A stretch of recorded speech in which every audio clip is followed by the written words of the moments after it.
What are Alex Golish's expectations for this Auburn Tigers football team? Well, let's just hear it from him. In the world full of podcasts, he's the undisputed heavyweight champion of hot takes, an Auburn sports homer, master of the boog, and message board legend.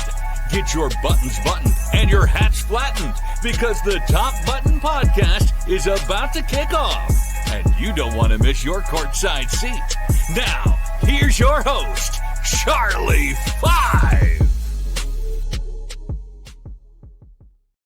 Yes, sir. We're back. It's another episode of the Top Button Podcast. I'm your host, Kyle Rush, a.k.a. Charlie Five, and we are ready to get after it. Alex Golesh goes on David Pollack's C-Ball, Get Ball, I think is the name of it, podcast yesterday, and they talk about identity, expectations, and I got a great clip that I know that you guys are going to like. We're going to break that down. What are his expectations for the 2026 season? As far as Auburn hoops goes, everybody is here. We're going to talk about that and what that means and some early kind of thoughts on the roster as a whole. And then today is Jackson Coyvin's PGA debut. Got a few details I want to share on that as well. But let's jump right in. Like I said earlier, Alex Golesh goes on C-Ball, Get Ball, David Pollack's podcast, which is fantastic, by the way. And Pollack just straight up asked him, hey, what's your expectations? Maybe not necessarily wins and losses. What are your expectations for the 2026 season? And in Golesh fashion, it's not a short answer. So be prepared. It's a little bit of a longer clip, but there's a lot in there that we're going to break down. I want to go ahead and get this going. Here's Golesh's answer on what he would like to see in this football team this upcoming season. Yeah, I think that's been like the one question that has gotten asked a lot, and I've really sat and thought about it, because you get here in December, like you're moving a million miles an hour. Like the last thing I've thought about is like, man, what does success really look like? And I think as I've thought about it, like more than anything, you want to have an identity. I think elite football programs have an identity, and you can look across the NFL, you can look across college football. They have an identity. Like you can pinpoint to heck, your alma mater and say like, why are they good year in, year out? Well, and you could probably tell me better than I could tell you, but it starts with elite defense, right? Like, that, like detailed, tough, physical, well, for us to be really, really successful in year one, we have to have an identity. Like if we leave year one and not just our football team, but honestly, like the general public that watches college football can say, man, like those guys are this. And for me, I can sit here and drill down what I want it to be. I think until the guys in your program really own it, it's just me talking and it's coach talk. But like more than anything else, like a physically and mentally tough football team that's smart. Don't do dumb things, don't hurt yourselves, and a team that's willing to go finish. Like this league, it doesn't take like analytic research to know that over 90% of the games in this league are one-score games, which tells you like, man, like it's all relatively evenly matched. And so what is the difference? Well, like it's really what's gotten Auburn to be one of the true blue bloods in college football. Elite defense, run the football. Well, you got to be tough physically, you got to be tough mentally to do those two things, and you got to be really, really smart. We lost 6 games here a year ago by 1 score. Yep. Like why? And that's, and not asking you for the answer, and I don't know the answer because I wasn't here, but to me that can't be who we are. How many seasons over the last, gosh, it's been a while. How many seasons have you left feeling like you knew what that particular team's identity was at Auburn? That was positive. I mean, we can come up with terrible on offense and, good enough on defense, but just couldn't get it done. That's been kind of the identity over the last 3 to 4 plus years. Couldn't get the ball, couldn't move the ball enough to protect your defense, and the defense was good and to the point where they just got exhausted because they couldn't get any production from the offense. That's kind of been Auburn's identity for a while now. Like you can even go back into some of the Gus years, minus like a few of the breakout years. I think getting back to that identity where not necessarily it's a black and white thing, but getting back to where you can define who a team is, I think is a great first step to turning a program around, which is what Coach Golesh has mentioned over and over again. When we talk about last year and we talk about a couple of shows ago, we talked about the one-score record under Hugh Freeze. I think he lost 12 out of 14 one-score games. He won his very first one, and then I think he won one against Texas A&M in there. The razor-thin margin of error is clearly there. And I love that you got to be tough. You can't be dumb. You can't do dumb things. You got to be a smart football team. These are all the little things that turn into big things. These are all the little things that when you clump them all together can be the difference in multiple ball games throughout a football season. Last year, again, 6 losses, 0-6 in 1-loss games. What if you win half of those? What if somehow you win 3 out of those 6? What are we talking about right now? I guess I would have put us at 8 wins last year, which depending on when those losses when those wins could have come, like who knows if that could have, springboarded into some confidence in some others. And do you have a coach getting fired? And do you have to play the last 3 games with an interim? Do you have a quarterback change? Like there's so many things that if you're just handling the little bitty things, it helps to combat like those situations where the game can go either way, and be tough in those tough situations. Be smart in those tough situations, in those crunch time situations. Gosh, man, I miss that about Auburn. That's probably the thing I miss about Auburn football the most. You could watch a game and feel like Auburn had a chance to win the game until the last second of the clock ticked. And like I've tricked myself the last several years, but the identity has been they're going to find a way to screw it up. That's been Auburn football for way, way too long. He goes on to say like his biggest fear is that like after the year it has passed, after the season's over, people are going to be like, what was that football team? Like, I don't know what they did well. What was their goal? Who were they as a team? He doesn't seem like the kind of coach that's going to, and he even said it at the beginning, like he's not going to necessarily say, this is what I want the identity to be, and this is who we're going to be. And when I'm talking about that, I'm more so talking about what you see on the field, fitting, trying to fit round pegs into square holes, or square pegs into round holes, however that saying goes. A round peg may go into a square hole, so you definitely got to get that right. You definitely got to get that right. Square peg into a round hole. All right, now, not trying to make and force the team to be something they're not. Figure out really quick what they do well, and then build around that. And then when you go into a game, this is how we're going to be successful. And that team across the field over there, this is what they can expect. We're going to get after their tail on both sides of the ball for 4 quarters, 60 minutes.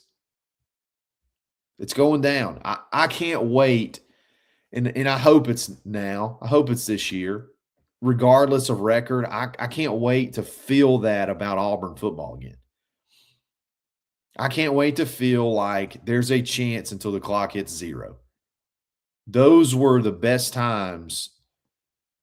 You know, when I was in at Auburn, that's the way it felt. I mean, early to mid 2000s into the late 2000s, man, it just felt like if there was a second on the clock, Auburn had a chance. And it hasn't felt that way in a long time. So find an identity, get to the end of the year, and people are like, that's who Auburn is. That's who that team is. Those guys are this. Discovering that, harnessing that, and then go turning it into wins and being smart football players.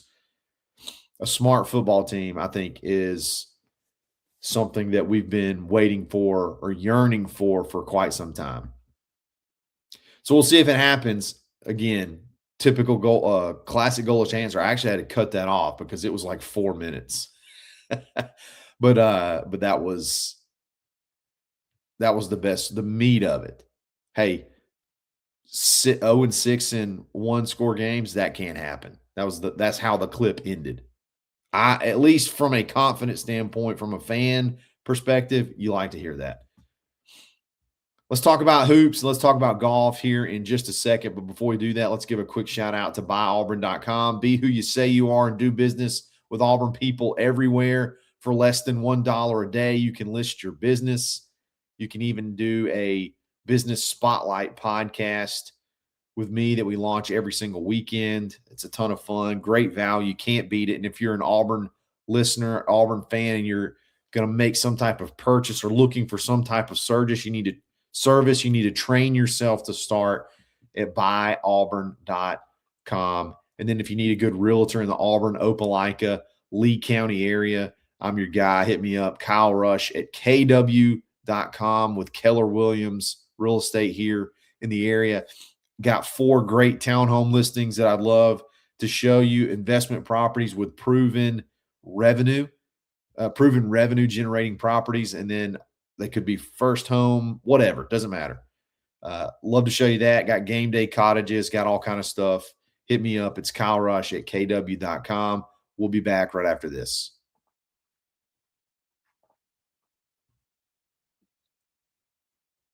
All of your basketball roster for the 2026-2027 season are finally here. As Narcisse Ngoy finally made it to Lee County, I believe, yesterday for the first time. So that's exciting. Stephen Pearl. So there was an ambush event last night, I think at Wicker Point in Alex City. And he had a hilarious quote that, you know, when they got off the plane, when talking about Montes and talking about Ngoy, when they got off the plane, they were the height that they said they were. So that was a good start. Mantis said he was 6'7", and he's 6'7". And then Narcisse said he was 7'1", and he's every bit of 7 foot, 7'1". And that's kind of a callback to Philip. Gosh, I can't even think of his last name now. Jovic saying that, thinking we're getting a 6'9" power forward, and he's really more like 6'6" or 6'7". So that's funny in and of itself. But yeah, it's good to have everybody here. I think all of the early returns, I haven't really had much time to practice all together yet, but just from getting those guys here, I think Montes has maybe had a few times to work out. Narcisse is wearing number 95, which is just a unit number. You're going to be a unit. 95. We talked about numbers yesterday on Afternoon Delight, and we totally didn't even talk about basketball numbers. We were talking about football numbers and then how sometimes baseball numbers are weird, but basketball numbers can be weird too. 95, though, for a 7-footer seems just right. That seems to be perfect. Good stuff to have all those guys here. I was going to be concerned with those guys until they got here. For whatever reason, I just didn't have the best feeling about them getting here. Montes with the 5 for 5, Narcisse with the whole NBA draft thing, and luckily he's, foregoing that. He's going to be at Auburn, which is great because how big of a disaster would that have been if he gets drafted and then he goes to the NBA and then you're left again kind of in limbo with big men. Yeah, you do have Buki and you do have Owen Freeman, but Narcisse was going to be your guy. He was going to be the dude that you could kind of build that back wall or that front wall around. So good to have all those guys here. I'm ready to get to practice. Hopefully I'll be able to go to practice some next week and see all these guys work out together and practice together. I'm getting pumped, man. I'm getting pumped for hoops. I think this team could be fun. Jackson Koiven has his PGA Tour debut. I know a lot of you are probably like, wait, he just had a tournament in the U.S. Open. That's correct. He did, but he played as an amateur. He did not play as a professional. So this week, and hopefully he makes it to the weekend. We'll just say today. Today, he tees off at 7:35 Central Time in the John Deere Classic as a PGA professional. He's playing his first rounds with Jordan Spieth and Ben Griffin. Jordan Spieth had his first win here at the John Deere Classic. This is crazy, man. So this is his first PGA Tour event, and he has the third best odds to win the tournament.